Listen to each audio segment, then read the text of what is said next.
Hello and welcome guys, hope you're doing well. Welcome in the final videos of the course. We are almost done with the developing event management application using Flutter.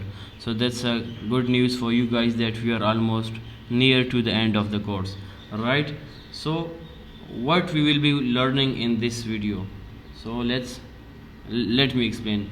First of all, we will be learning how to send notifications to a user. Alright, suppose if I click on this particular guy and I send a message to this guy, so this user need to be updated by a notification that hey, user A send you that message, right? So in this video we will be learning how to send notification if someone message you, right? So now let's get started. First of all, we have to do is go towards our pubspec.yaml file and we have to install these two packages. One is the Firebase underscore messaging, I am using that version, and another is Flutter local notifications, that version, right? So these are the two plugins that you guys have to install first of all.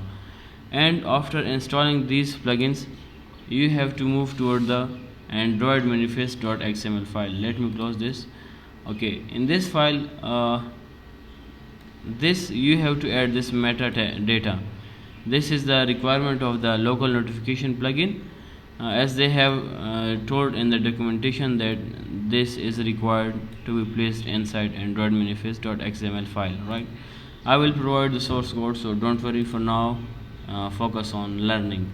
Okay, these two configuration are done. Let's close this file too. After this, I have this very handy file. Basically I have created videos on notification before as well, so I have just copied code from these videos and using it over here. So I will be giving you a URL of that videos too. Please go to this video and watch if you have some concern about notification, how it works. All the detail you will find in the video. Alright, so I'm using this file from my previous notification video. So let me explain. This is a local notification class that I have created that contains server key. What is server key? Server key is basically our Firebase messaging server, right? We have to click on Firebase and click on this setting icon and click on project settings. We have to move toward cloud messaging, and over here you guys can see server key. We just have to copy this server key, and then after copying this server key we have to place it in a variable.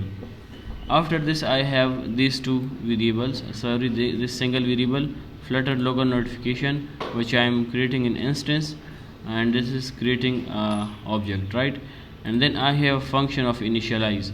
This function is initializing the local notification plugin with the default icon, and then I am passing this settings to the Flutter local notification object, right?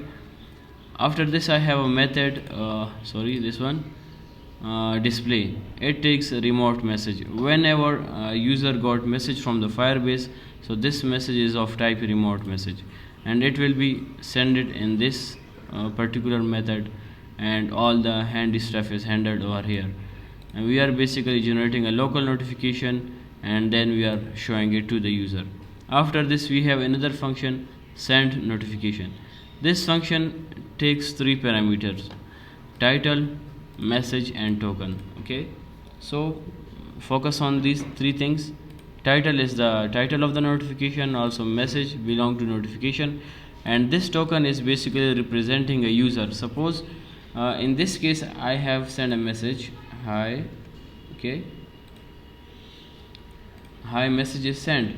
So now title is new message, and inside message I have to pass hi, and inside token I have to get this particular user FCM token and send over here.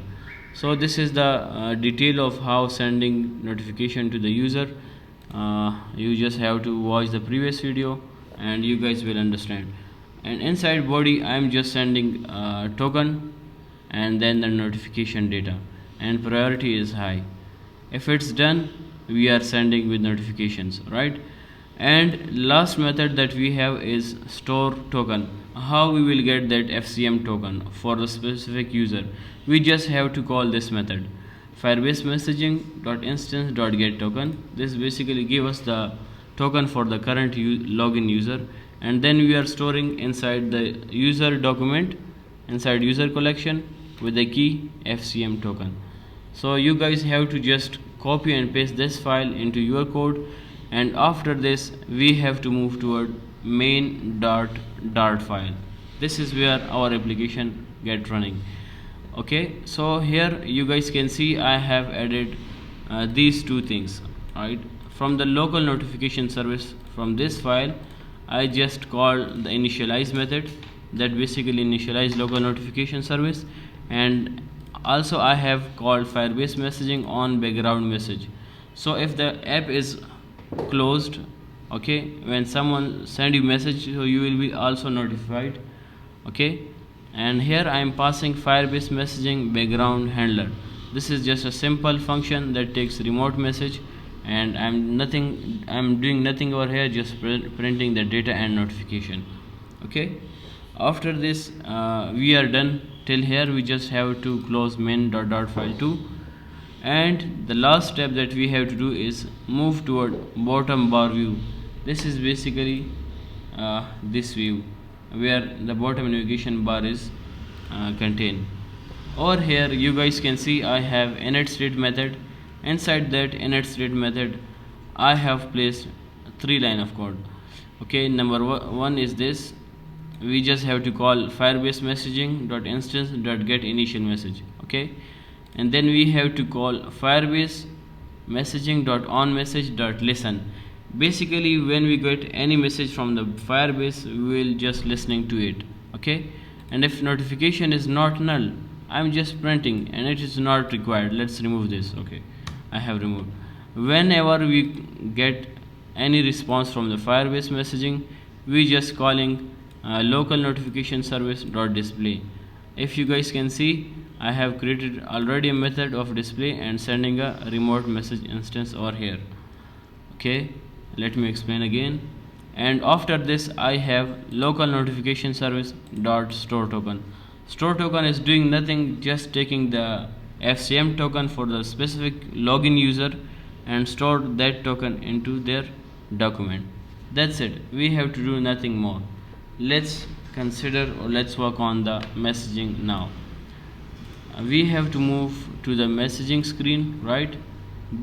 Till now that's all configuration about how to set up a local notification and also how to set up firebase notification.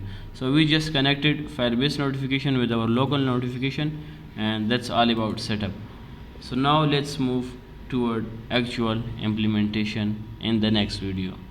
Thank you guys for watching.